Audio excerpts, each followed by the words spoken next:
Use the code RAV20 for 20% off your order. Stand with the rebels and never back down.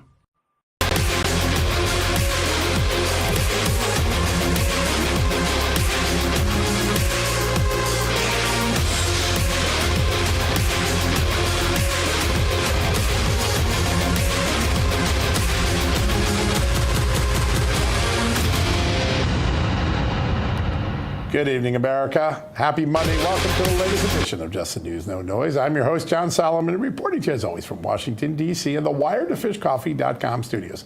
Wired to Fish Coffee is the official coffee of Just the News, and right now you can go there and get a 10% discount just by using the promo code Just News on all the coffees. There's also an autographed book, a little bit of coffee, a little bit of reading you can do. Go check all those great offers out at wired2fishcoffee.com. Use that promo code Just News to get 10% off whatever you buy.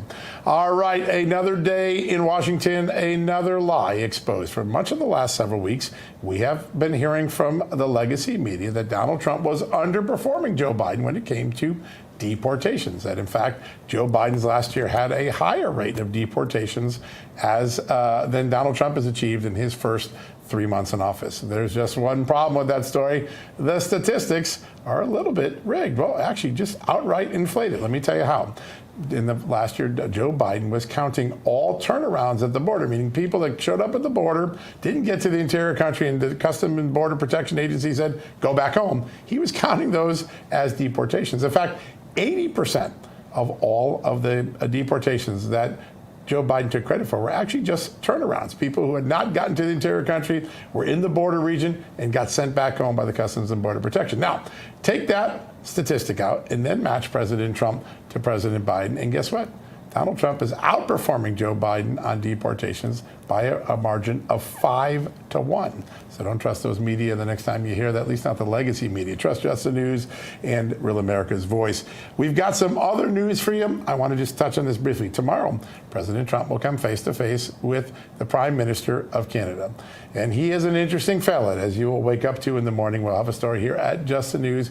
Prime Minister Mark Carney, he once suggested, and I'm not making this up, we're actually going to deliver the receipts. He suggested that he would like to prosecute Americans for sedition if they donated to those truck drivers who had those COVID-19 vaccine protests. Remember, they were honking their horns. Apparently, honking your horns in Canada could amount to sedition, and funding them could make you a seditionist as well. We're going to give you all the goods, the specific words that Mark Carney used just on the morning when he's about to meet with President Trump. Don't be fooled. He sounds like a centrist right now, sounds like a Canada First politician, but for most of his life, he's been a far left ideologue who not only wanted to pursue protesters as seditionists, but also wanted to get rid of gas and oil under the net zero UN program. We'll have more on that later in the program. But first, it's a great time to turn to my amazing co-host Amanda Head, who has a lot of other headlines, right? Indeed, John, yes. So thanks to the leadership of Trump-appointed officials like Elon Musk at the Department of Government Efficiency, taxpayer-funded torture of beagles is finally being shut down. The NIH's closure of its last in-house beagle lab marks a major victory for ethics, transparency, and fiscal responsibility. Democrats turned a blind eye while Washington elites funded horrific experiments on man's best friend, and it took an America First administration to say, enough is enough. And in some immigration news, the Department of Homeland Security is taking bold America First action to cut waste and enforce the law. In a strategic move to save taxpayer money and streamline enforcement, DHS is offering voluntary departure options for illegal aliens, covering flights and offering a small stipend at a fraction of the cost of arrest and detention. Now, the numbers speak for themselves. Traditional deportation costs the government over $17,000 per person. So that would be a normal arrest, detain, and deport operation, while Trump's plan slashes that to about $4,500. That's a 70% savings for taxpayers, all while upholding immigration law and protecting American communities and giving those willing to self-deport the option of coming back the legal way, which of course would not be an option available to those who don't leave voluntarily. And finally, music mogul Sean Diddy Combs arrived in federal court this morning as jury selection began in his very high-profile sex trafficking trial. Combs faces serious allegations of abuse and exploitation spanning his decades-long career in the entertainment industry, and if convicted, he could face a life sentence Hollywood facing a lot of drama with that. And of course, John, the president floating the idea of 100% tariffs for films made outside of the U.S. That's a big one, too. Big Hollywood's squealing all day today. Yeah, we'll see how that works out. You know, back in the show, just before Election Day 2024, we had President Trump on briefly, and he said, I'm going to seriously consider banning gain-of-function research. And he did it. Today he did it. And we put out an article last week about that. We did. Yep. You were ahead on it. Yep. And we've been ahead of this issue all the way. Another one of the many things that he's delivering on, not only campaign promises, but on medical safety. Now, we're very lucky to be joined at the top of the show today by a Congresswoman who's also a doctor. She represents the great state of Iowa, Congresswoman Marinette Miller-Meeks. Congresswoman, good to have you back on the show. It's wonderful to be with you both. All right, I want to start with a couple of those science and medicine announcements today. The president officially signing an executive order banning gain-of-function research, something that Anthony Fauci seemed to be fond of, and also ending the practice of using beagles in scientific research that really didn't have any human benefit. Love to get your reaction to both of those at the top of the show. Both of these things are great. As you know, that there was a pause in gain-of-function research. And then after the 2-year pause, Dr. Fauci really was instrumental in getting the pause lifted.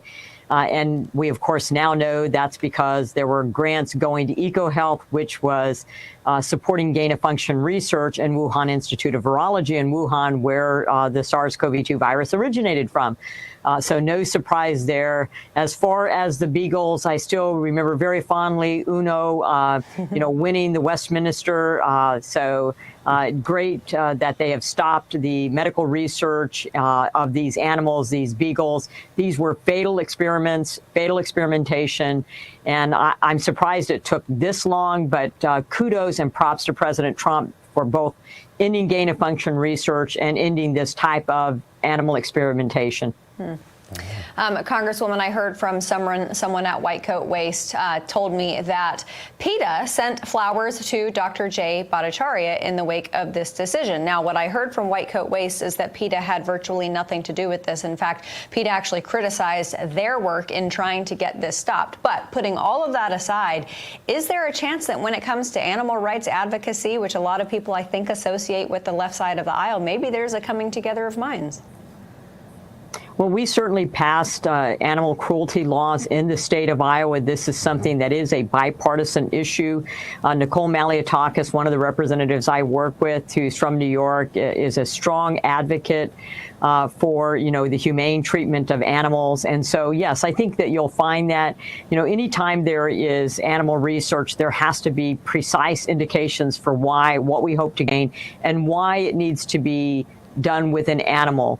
And I think today, with all the genetic opportunities we have, there's less and less, I think, support and justification for animal research, especially on man and woman's best friend. Yeah, no doubt about it. Congresswoman, I want to talk about tomorrow. Tomorrow's a big day. Canada's Prime Minister, newly elected, coming to meet with President Trump after just winning the election. He is a pretty far left guy. He sounds like a centrist today, but he was the head of the net zero movement that tried to get rid of gas and oil. He, in 2022, wrote an op-ed saying he'd like to punish Americans for sedition. That's his word, not ours, because they donated to the truckers who were honking at the border for better COVID-19 policies. What should Americans know about Mark Carney that maybe the media isn't telling them? Well, this is a far-left radical individual, very much what you see with people unhinged protesting in all of our districts today. He is not what he seems, and, it's no surprise that after the election, Alberta then wanted to join the United States. So that gives you an indication of what they think the policies of Carney's administration will be. Yeah. And the whole trucker debacle, we saw the same kind of suppression of the media. We saw, President Biden try to coerce and pressure social media companies into suppressing information, not allowing information, canceling people. And so this is just even farther beyond that, because they were taking money out of people's checking accounts. So it's the height of authoritarianism.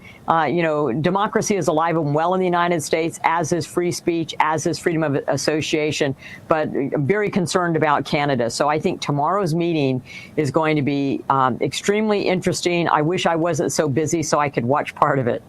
It's going to be good TV, must-see TV, I Absolutely. suspect, yeah. And, you know, Canada is an interesting case where a few months ago, Poilievre was ahead in the polls, and it looked like Canada was going to turn conservative, and then they went even in an even more liberal direction. And my concern is that we could possibly be seeing that here. We just saw over the weekend your colleague, Congresswoman Alexandria Ocasio-Cortez, getting heckled by a pro-Palestinian protester, a small faction of their party that is dragging them further to the left. How do they equalize? Well, I think, you know, they still haven't learned their lesson from the 2024 elections. I mean, so they are tacking further to the left. You know, they lost the election because their policies didn't make sense for the American people. They were not aligned or in tune with the American people, and they remain tone deaf.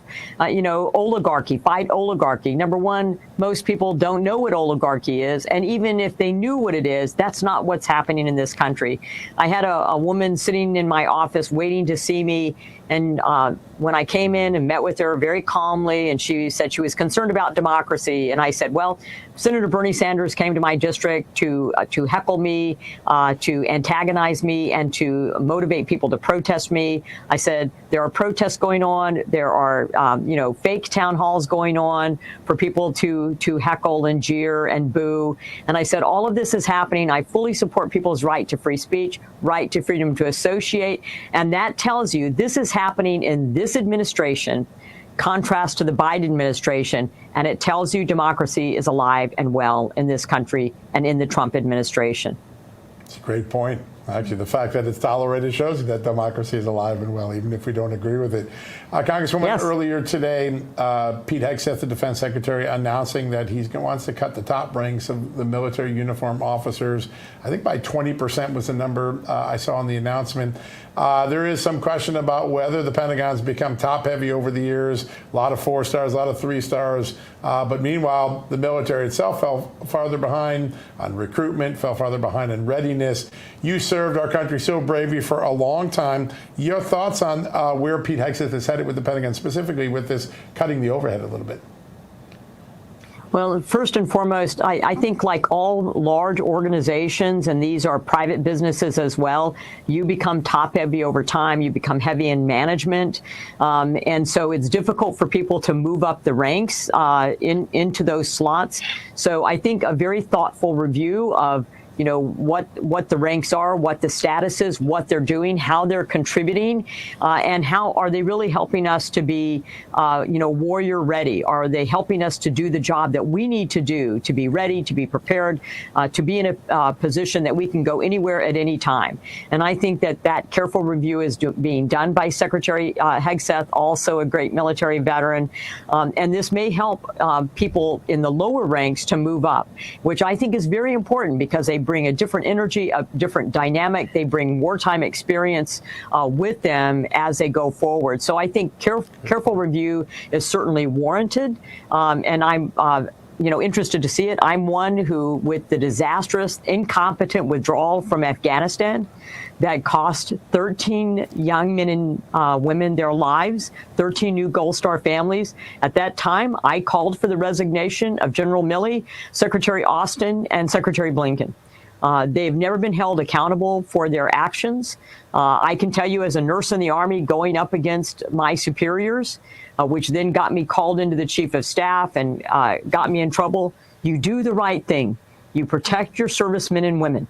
And if that means you go against or you convey your differences to your commander-in-chief, you convey your differences, and if you still feel it's the inappropriate action, you resign voluntarily and not carry out things that you think are going to harm your servicemen and servicewomen. Yeah. Principle above politics, principle above career advancement, even. You do the right thing. Yes, sir.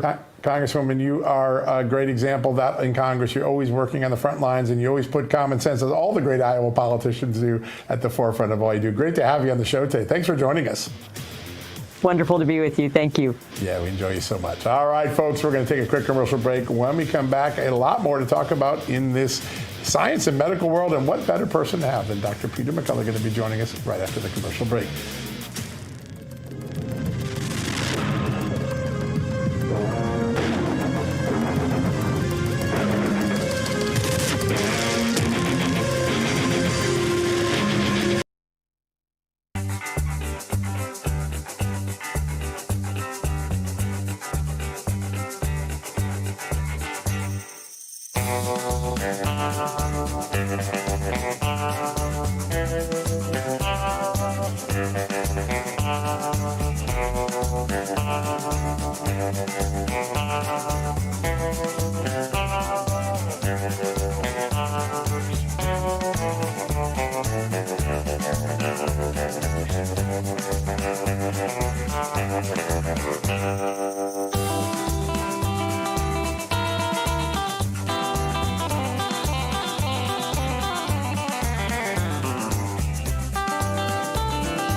Welcome back, everybody. We are going to stay on the topic of health and medicine, but John, I want to chat with you for a moment about what we were just talking about during the break. President Trump meeting with Prime Minister Mark Carney tomorrow, and I've had this sense all along, and I know you confirmed this, that President Trump did actually want Carney to win. I feel like President Trump sees him as a weaker negotiator, possibly. He's got citizenship in 3 countries, so is his alliance, his allegiance to Canada such that he would be a strong negotiator for Canada? I don't know. Yeah, listen, I don't know if he wanted him to win or not, but he certainly thought he could get a better trade deal with Canada. And I think that's so interesting when you look at it, how Donald Trump looks down the field and says, hey, this guy, no one's going to say you can't go against your own party. I'm going to crush it. If he doesn't want to give me a good deal, I'm going to crush him. And he's going to cry uncle long before the United States is going to feel the effects of this. Yeah. That's sort of how he looks at this. I think there's another dynamic, and the Congresswoman alluded to this. I think it's really important. Right after the election, you heard Alberta, the mineral and energy-rich province of Canada, saying, maybe we will become the 50th, maybe we'll bail out of here. They bet on Donald Trump. I think you're going to see an end run after this meeting. I think you'll see tomorrow Mark Carney, who's very smug and very anti-American, and I'm standing up for Canada, and you insulted my country. And Donald Trump's like, no problem for insulted. I think it'd be a good deal. I think in a couple of weeks, you're going to see Canadian energy companies come in and set up a subsidiary in the United States to go around their prime minister, to go around their country, and to do business with the United States, because they know that American business is better for Canada than what Mark Carney is. And also they know Mark Carney was the ultimate anti-fossil fuel, anti-gas, anti-oil guy. This guy ran the net zero initiative under the UN flag. He, as you said, he's a globalist. He's got 3 citizenships, right, if I understand correctly. He is everything that Canada will soon realize they don't want. And I think Donald Trump wants to speed that recognition with what he's about to do. Yeah, look, my husband's home province, I'll leave it in Canada. Alberta's good. Alberta, Canadians refer to it as the Texas of Canada. It is also, fun fact, where the world's richest rodeo takes place, the Calgary Stampede. No, Calgary is a fantastic city, amazing restaurants. And then, of course, as most people know, outside of Calgary is Banff in the Canadian Rockies. So I wouldn't mind taking on Alberta. Yeah, listen, I think that this movement of these energy companies, listen, under a Carney administration, energy is going to languish in Canada. Yeah. They want to do business with America, and I think it's the beginning of that tip-in that Donald Trump was hoping to occur. Now, will we really have a 51st state called Canada or Alberta? I don't know. But the idea that Donald Trump strengthened his hands by the way he's playing this, I think, is really what we should be watching for. Now, it could always backfire. We've got to watch and see how this plays out. Now, you had a great story over the weekend that everyone was talking about. It was the #1 story on the site all day Sunday. President Trump's getting really close to some trade deals. Yeah, absolutely. He hinted at it after your story. That's right. In particular with India, I think that, and I had a conversation with someone last Friday regarding this, and I used actually some of the quotes in the story. Yeah. India is very willing and capable to take on industry from China. So for like Apple, for instance, that is going to move most of their manufacturing to India, or at least for their U.S.-bound iPhones. Sure. India is extremely capable.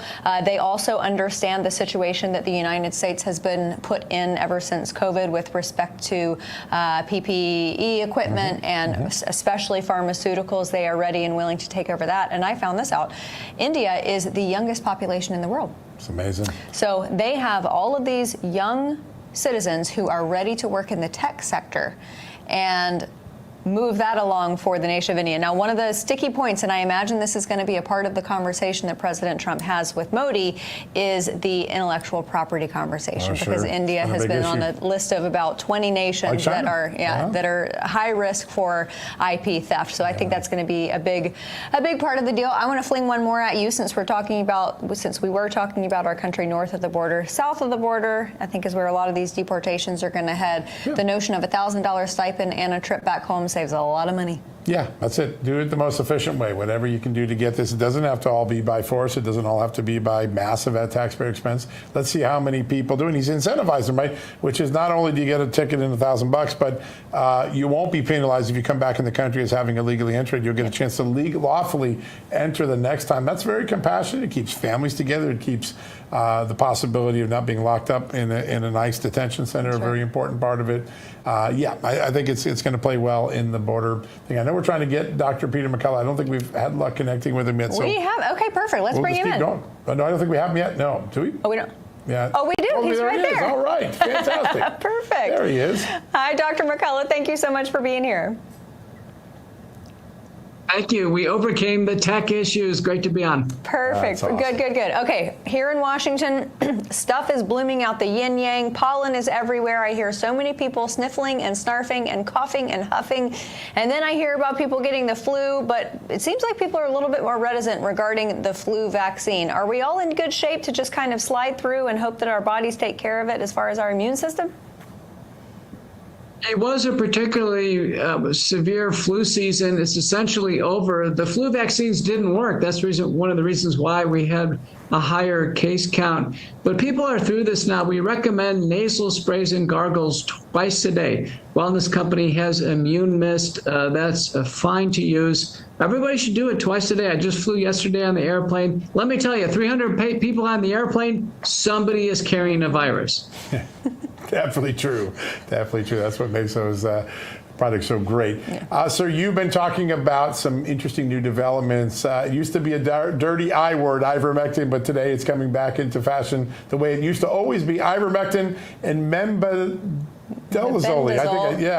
I think I made a massacre. You got it. But the new off-label potential for that. Talk a little bit about what you're seeing there, and maybe some openness in the scientific community. Go back to science and not politics.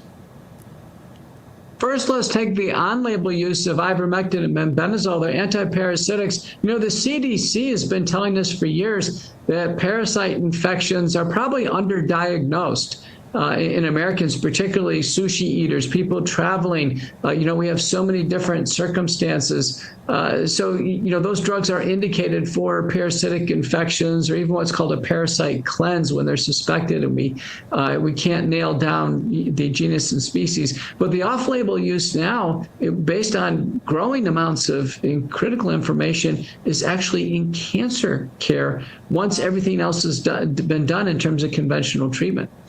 Wow, that's incredible. Huge. I want to go back to the parasite thing for a moment. I also heard from a veterinary friend of mine that if you let your dogs or cats lick you on the face, then you're also probably at high risk for some type of parasite. Do you think that it's wise? Is it just a good health protocol to do a parasite cleanse, even if you don't really know if you have one? The CDC characterizes these infections as difficult to diagnose or underdiagnosed. Patients should see a doctor, have formal parasite testing, what's called ova and parasite testing. However, there are certain infections, particularly the waterborne infections, that really essentially aren't readily diagnosed. So, drinking stream water, for instance, getting abdominal pain and diarrhea, I can tell you that's probably Giardia. Go eat sushi and end up having abdominal pain, cramping, fever, weight loss. It's almost always a parasite infection in the salmon, believe it or not. So there, an empiric use of a parasite cleanse under doctor's direction at the wellness company is very reasonable. Doctor, you've been writing so brilliantly on Substack. I read all the time. You've had some really interesting observations about the early tenure of U.S. Health and Human Services Secretary Robert F. Kennedy. He's addressing the rising prevalence of autism. He's reorganizing the department. Today, President Trump got rid of gain-of-function research, something I know you're going to be happy about. Could you give us a little sense of what you think this administration is off to on the health front? Boy, the first 100 days have been like a whirlwind. Things that were low-hanging fruit were these food dyes, which advocacy groups have been wanting to get these out of the food supply for years now. Finally, they're gone. The CDC dropped a bombshell in terms of the autism epidemic, and RFK used the right word. It's an epidemic, and now an all-hands-on-deck investigation into, what are the risk factors for autism. We've got to slow this down now. Profound autism, which means an IQ less than 50, 24/7 care, can't use the bathroom unassisted. That's now 27% of the entire autism spectrum. Wow. That means states like California, 1% of children are that severely affected. God, this is profound. I just want to start back where we began with regards to the gargle and the nasal spray. I know a lot of people are going to have questions about that. They can find that on the Wellness Company website. Yeah, Wellness Company features Immune Mist as a set of products, but there are a whole range of products. Some of my favorites outside the Wellness Company include Clear, Xlear, and Spry, Spry. It has to be comfortable. It's got to be done every day. Don't wait until you're sick. Absolutely. That's really smart. And the emergency kits have ivermectin in them as well, right, sir? Yeah, our emergency medical kits have the ivermectin, hydroxychloroquine, azithromycin. The field kit, John, you would probably like that. It really has the largest array of antibiotics and other critical drugs, particularly as these trade negotiations with China wear on. Yeah. We are concerned about constraints of the drug supply. That's a really great point. All of those kits are wonderful. We started with the blue one, but we intend to get more, especially the travel one, because we plan on traveling. My boss doesn't know that yet, but we do plan on it. All right, everybody, go to twc.health/justnews to get your wellness kit today, and you can save 10% by using promo code JustNews. That's twc.health/justnews. Use the promo code JustNews to save 10%. Dr. Peter McCullough, always a joy to have him here. He always has such great wisdom. All right, everybody, from the Wellness Company, we'll be right back after this. Hey folks, how many different beauty potions do you have sitting on your bathroom counter right now? Well, I have found the secret serum, and it's Vibrance Super C Serum. The ingredients in this one bottle can replace your day creams, your eye creams, the night creams, the neck creams, the wrinkle creams, and even the dark spot reducers. Made in the USA with the highest quality ingredients, including vitamin C, hyaluronic acid, vitamin B6, and vitamin E. Super C Serum delivers noticeable results. Now simplify your skin care routine, get a healthier complexion, and minimize wrinkles and age spots with Vibrance. Go to Vibrance.com/justnews to save up to 37% off and also get free shipping. That's Vibrance, VIBRINCE.com/justnews.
Welcome back, America. Tomorrow's going to be a big day when it comes to North America. President Trump will be meeting with the Canadian Prime Minister Mark Carney. As we've been talking about, a lot to learn about him. He's going to be the first time Americans get to know him.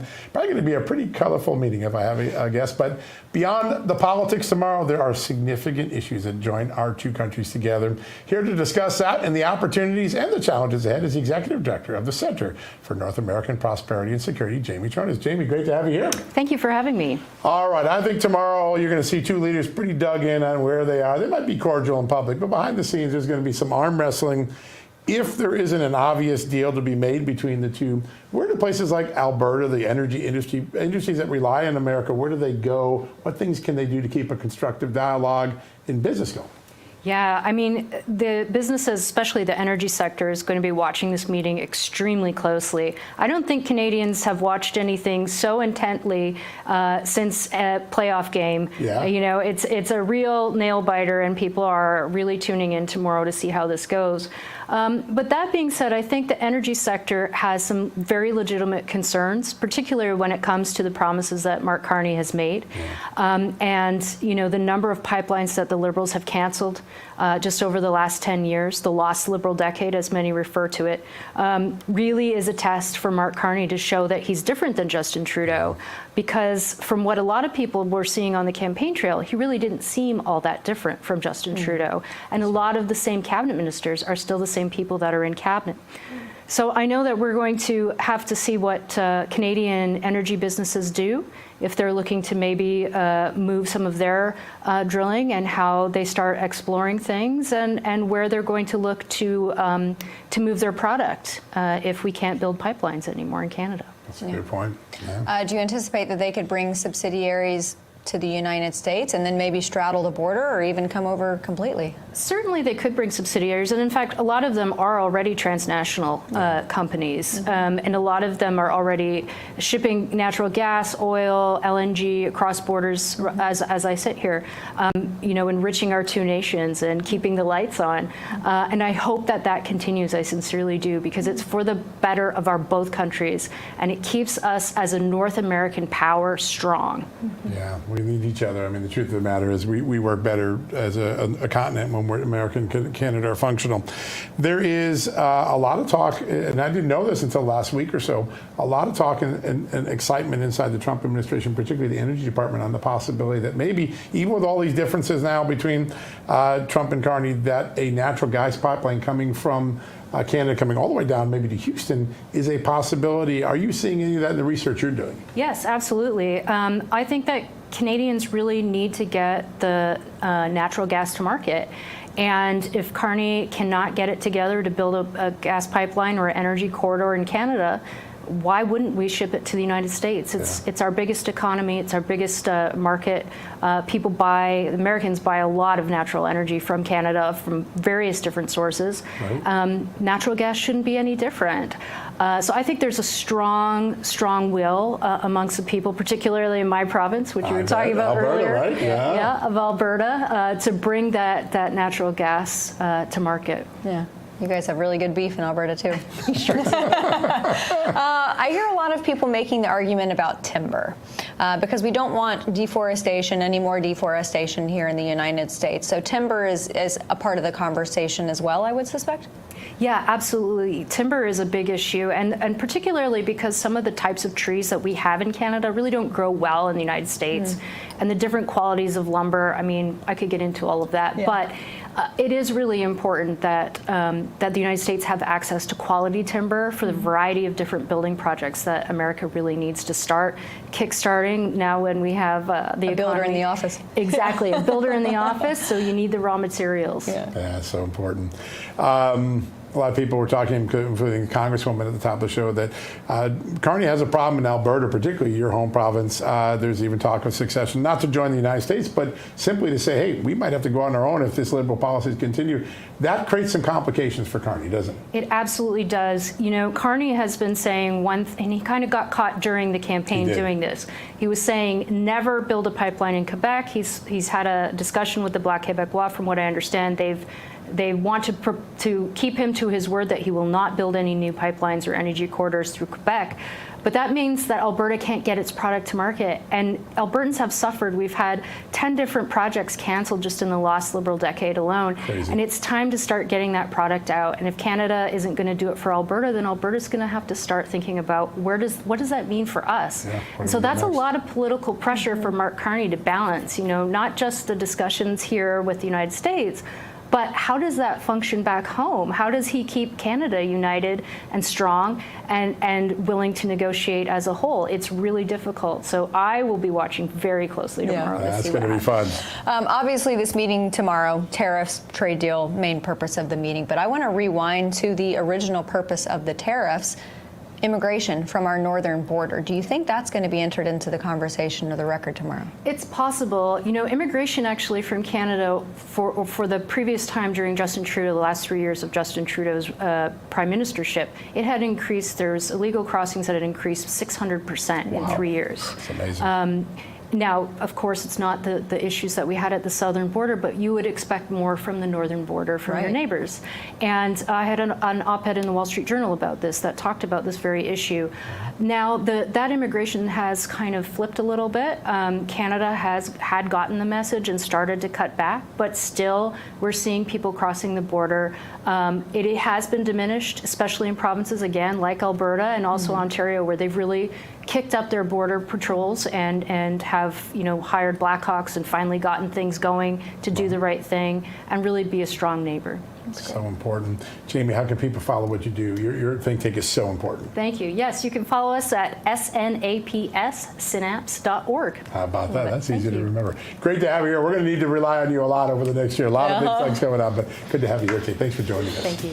All right, folks, we're going to take a quick commercial break. When we come back, we have a little bit of material left from the extraordinary American Border Story first annual American Border Hero Award show we did last week. We have some more conversations with family. We don't want any of those to go to waste. We want you to meet every one of them. We're going to start with that right after these messages.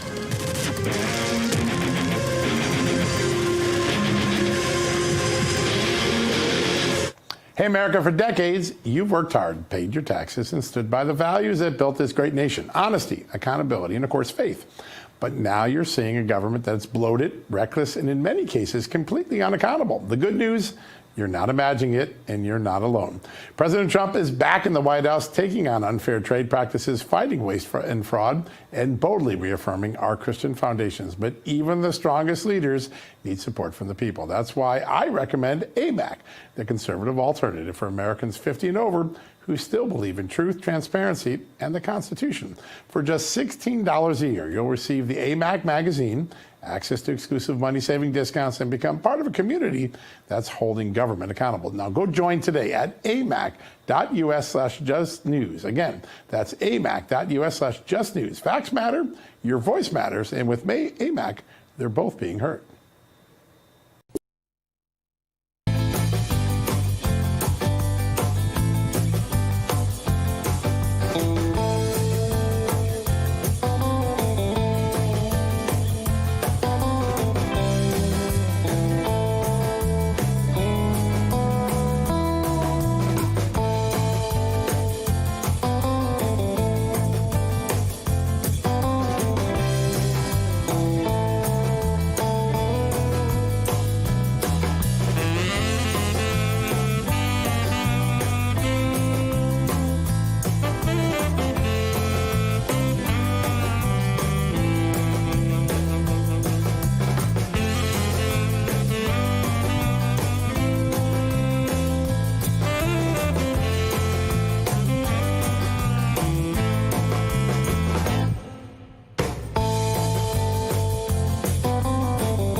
Welcome back, everybody. We had a really wonderful time last week honoring the heroes who endured so much during the Biden border crisis. And we have some bonus footage with some wonderful families that lost loved ones to illegal immigration. You're going to love hearing their stories. Look, they're not happy stories, but it's important. Take a look.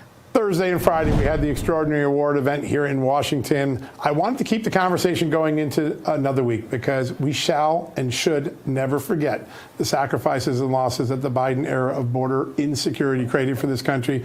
If we remember the victims' names, if we remember what we did wrong, hopefully we won't repeat it in future generations.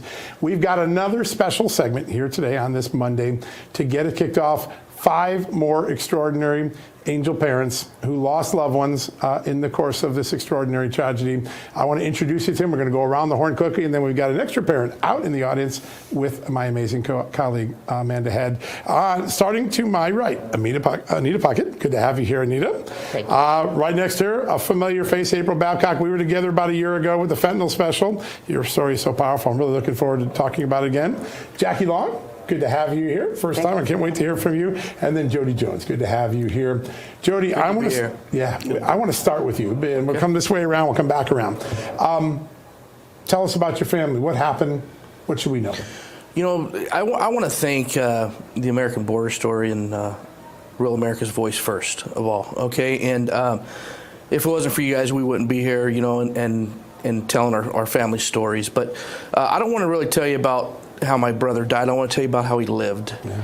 And I'm going to tell you a story, and it'll tell you everything you need to know about him. Is we were walking out of a convenience store one day, and there's a homeless guy sitting there, and he had no shoes on. And my brother Rocky and I were walking by him, and Rocky stops and starts talking to him. And he ends up giving his shoes to him. Wow. So we get in the car, and I said, Rock, what will you do now? He goes, well, Joe. He called me Joe. He goes, well, Joe, let's go to the store. I got to get me some new shoes. So I think that just kind of tells you everything you need to know about him. He was a good-hearted guy. You know, he was our big brother. Yeah. He was a son. He was a father. And he was good at every one of them. Wow. Amazing. What an amazing story. I've been thinking for the last few days about what we experienced last week. And Jackie, every one of you has gone through this journey. I want to learn about your family, what happened, but also where do you find the resolve? How do you get out of that hole when you get that incredible news? You know, it took a while. And I started looking around for groups and people diving into how my son died, which was fentanyl poisoning. So once I learned that, it was him and his girlfriend. Oh. They were found together. Oh. Both died of fentanyl poisoning. So I started really looking into it and just trying to learn about it. And I found Lost Voices of Fentanyl group. And I started seeing how devastating and the numbers of moms burying their kids and knowing that they all understood it, realizing that she was what that fight was about, which is fighting the supply, coming through the country through the open borders. Right. And it helped me turn my pain into purpose to join that army. Sometimes I call us the unfortunate army, the mothers in mourning. But there's so many families. There's siblings and dads and cousins. Our family lost 2 of my cousins from fentanyl poisoning. And my son and his girlfriend. It's a beautiful photo. Thank you. And these are special photos. This is my son and Stephanie and Brian. And then these are just family photos. So it doesn't impact the mom. It impacts everyone. These are his brothers, his sisters, his nieces, and our football picture. Ryan was born on a Super Bowl Sunday. Wow. So that was something we did. We celebrated his birthday, and then we always celebrated his birthday on Super Bowl too. Wow. And the flowers are really special because he I didn't like fresh cut flowers as a gift because they've always died. So even as a young boy, he started giving me these fake flowers, and I have every single one of them. So I always try to incorporate them in my photos. Pretty awesome. I'm so glad you brought them with you today. All right, April, the last time we were together, the only time I've ever cried on air. It was such an incredible night, but you still are in the fight every day. Tell us about your son. Yeah, so my son Austin, I want to show his photo. Yeah. This is actually the last photo I ever took of him. It was a week before Christmas of 2018. I took this photo, and there's so much to say, but so little time. I mean, he was a mama's boy. He was, you know, he was the one, all his friends had to come to our house. He didn't leave my side.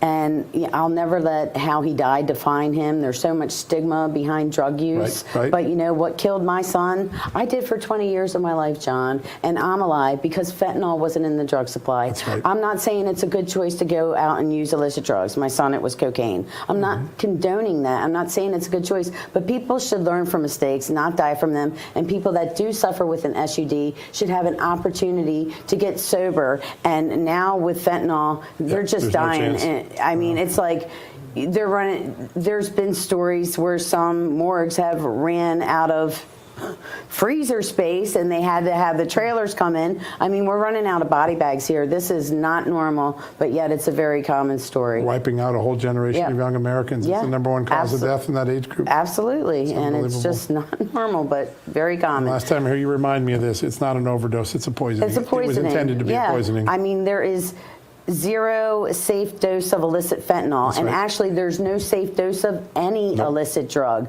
All illicit drugs are actually a poison to your body. That's what's going on the inside of your body. You're being poisoned. Even the CDC has said illicit drugs is a poison to your body. When you die of alcohol, they call it an alcohol poisoning. Why are they calling these overdoses? There is zero safe doses of illicit drugs to consume. None. Hopefully someone's listening out there today or watching today and decides they're not going to go down that path because they just heard what you said, and I hope that's the case.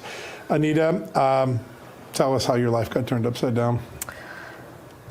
Well, this is Kevin, my handsome son. He was sure is. 27 years old. This picture was taken on 4th of July, 2021, and Kevin was gone 3 weeks later.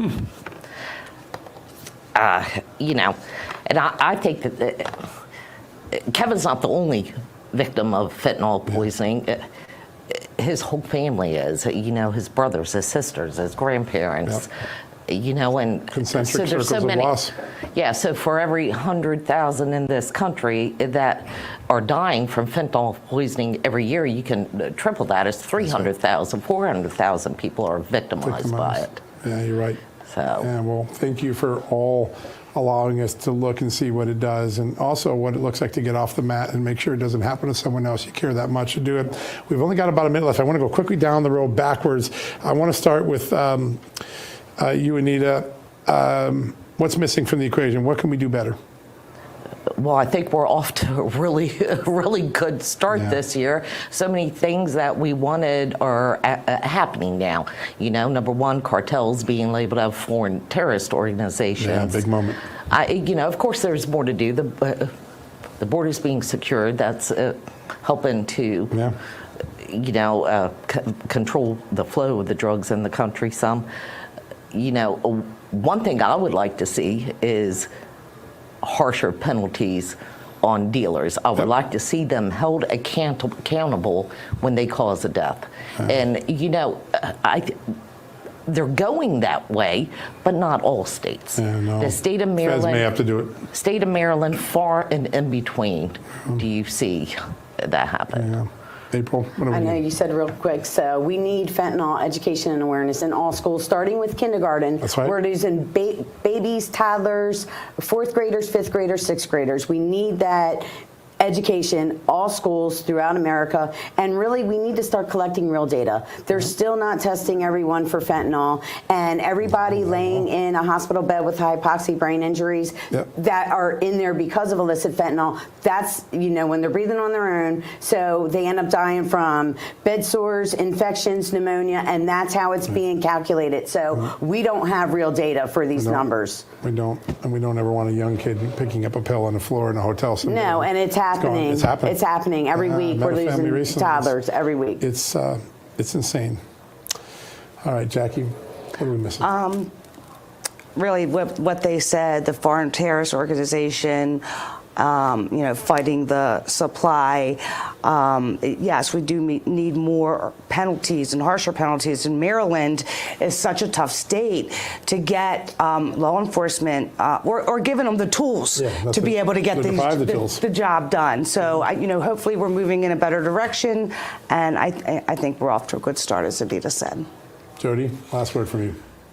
I would like to thank President Trump for what he's doing, and this might sound a little different, a little off the beaten path, but election fraud, I think we need to really put pressure on the blue states. California, I'm from California. He just signed the executive order. Same day ID, or stop the same day registration. You need a photo ID. These are citizenship too. And the citizenship, these are key issues that we have to stop. And I guarantee you, in California, if those restrictions are implemented, there'll be a lot more Republicans winning, and they won't be these crazy Democrats, running the state. There's a supermajority in California, and it's really not like that because there's so many Republicans in California. We need to control our elections and get the fraud out. And he's onto something. He knows what he's doing. It's just they're blocking him left and right. But President Trump, we're with you, and we understand what you're doing, and we love you. All right, everybody. We do have a little bit more of that footage that we want to air for you. We're going to do that tomorrow night, though, because we want to dedicate the proper time for that. So we're going to wrap up with a few stories on the other side of these messages.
Welcome back, everybody. I have one story that I'm going to throw your way, John, as our resident Catholic. Yes. I was curious if you were one of the Catholics who was offended by the White House account posting an AI image of President Trump as the pontiff. No, I don't get offended easily anyway. You don't. So no, That's true. I've had, I think some people did thinking, he was suggesting he should be Pope. I think it was just his way. He was reposting someone else's content, just showing his reverence for Catholics in the church. That's my guess of what it is, and that's what I think he said it was. But I don't think it was an intention to offend or to suggest he's going to be the next Pope. He's not even Catholic, so we know that's not the case. I think it was just an effort to let Catholics know that he understands the faith, and but big days ahead for the Vatican. I was going to ask, how long do you think before we see white smoke? It's hard to tell, right? I mean, it's really hard to tell. They got a lot of big issues. We had a great story this morning by Jerry Dunleavy. This Pope, the prior Pope, Pope Francis, made a deal that allowed China basically veto authority over which Catholic prelates are in China. A lot of people concerned about the independence of the church on that. Does the new Pope address that? Does he reverse it? Does he sustain it? There are some big issues that Francis Francis invoked a lot of conversation, which that'll be his legacy. But there isn't solutions on a lot of the things he started the conversation on. Do you anticipate that they will move back more in maybe like a John Paul direction? I think it could go either way. Remember, 3/4 of the current cardinals who will pick the next pope were handpicked by Francis. Right. So they typically reflect his more liberal view of Catholicism. But they're also smart people, and maybe they'll sense that there's a disconnect between the leadership and the base of the church. You have to wait and see how that plays out. Yeah. All right. Dr. Marty McCary over at the FDA announced something interesting today. Here in the United States, pharmaceutical manufacturing and labs, they typically have a very, very stringent inspection process. It's on a surprise basis, so you have to make sure all the T's are crossed and all the I's are dotted and you're on your P's and Q's and all those other analogies I can use. For foreign labs, it's not that way. They have scheduled visits, and Dr. Marty McCary said that ain't going to happen anymore. These are going to be surprise visits and inspections, so better make sure you got everything good.